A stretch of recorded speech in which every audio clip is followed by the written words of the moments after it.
Une si petite graine par Éric Carle.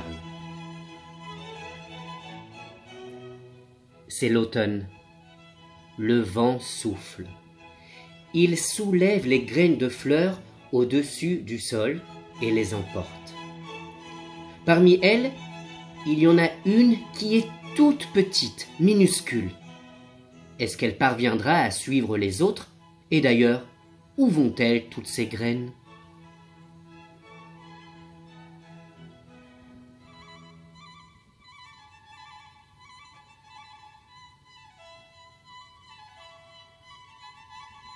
Une graine vole plus haut que les autres. Elle monte plus haut, si haut qu'elle se brûle aux rayons du soleil. Mais la toute petite graine est toujours du voyage.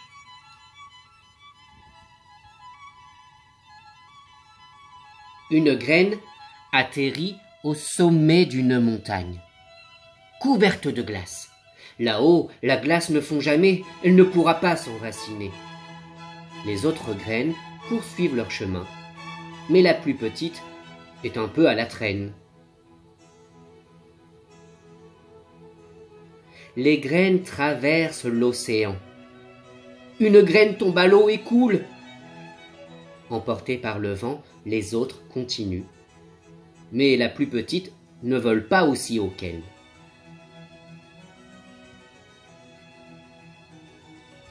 Une graine se pose au milieu du désert. Il y fait chaud et sec. Elle ne pourra pas pousser. La toute petite graine vole presque à ras du sol, maintenant. Mais le vent continue à l'entraîner. Soudain, le vent cesse de souffler et les graines tombent doucement sur le sol. Un oiseau arrive et picore une graine, mais pas la toute petite. Elle est tellement petite qu'il ne la voit même pas.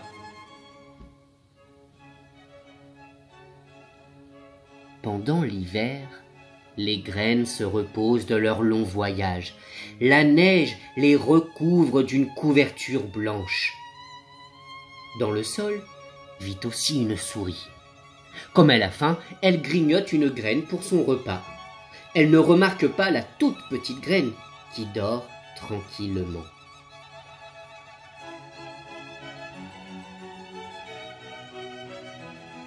Puis le printemps arrive. Les graines gonflent, s'arrondissent et enfin elles s'ouvrent. À partir de ce moment-là, ce ne sont plus des graines, ce sont des plantes. D'abord, elles plongent leurs racines dans le sol.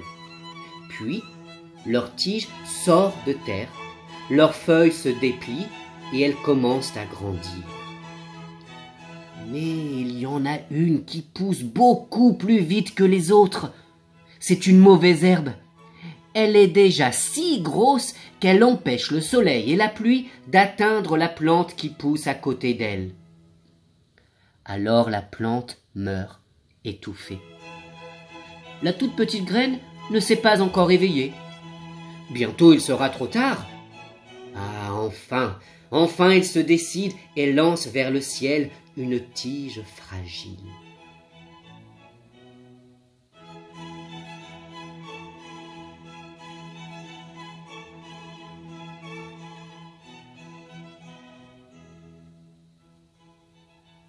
Le retour du soleil invite les enfants à reprendre leur jeu au jardin. Eux aussi attendaient le printemps. Un enfant se met à courir. Il n'a pas vu les jeunes plantes et oh, il en a cassé une. Celle-là ne grandira plus.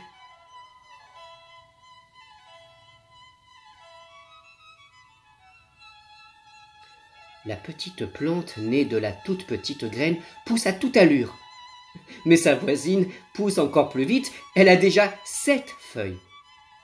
Bientôt, un bouton se forme, et puis une fleur. Mais qu'est-ce qui se passe? D'abord, il y a un bruit de pas, puis une ombre s'étend sur les 2 plantes. Une main s'avance et brise la tige de la fleur.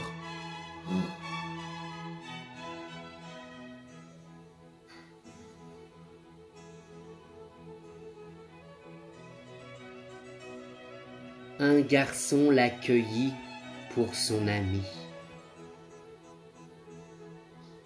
L'été est là, et il ne reste plus qu'une plante, celle qui est sortie de la toute petite graine. Le soleil la réchauffe, la pluie la rafraîchit. Elle se couvre de feuilles, elle pousse encore et encore, comme si elle ne devait jamais s'arrêter. Bientôt, elle domine les gens, les arbres et les maisons. Au sommet de sa tige, une fleur s'ouvre, si grande qu'on vient de partout pour l'admirer.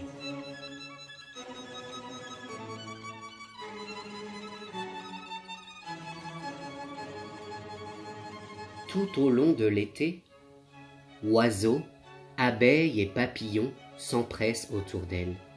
Ils n'ont jamais rien vu d'aussi beau que la fleur géante.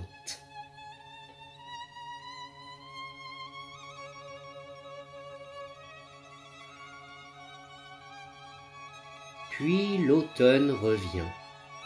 Les jours raccourcissent, les soirées fraîchissent. Et le vent, en soufflant, arrache les feuilles jaunes et rouges. Des pétales se détachent de la fleur et se mêlent au balai tourbillonnant des feuilles.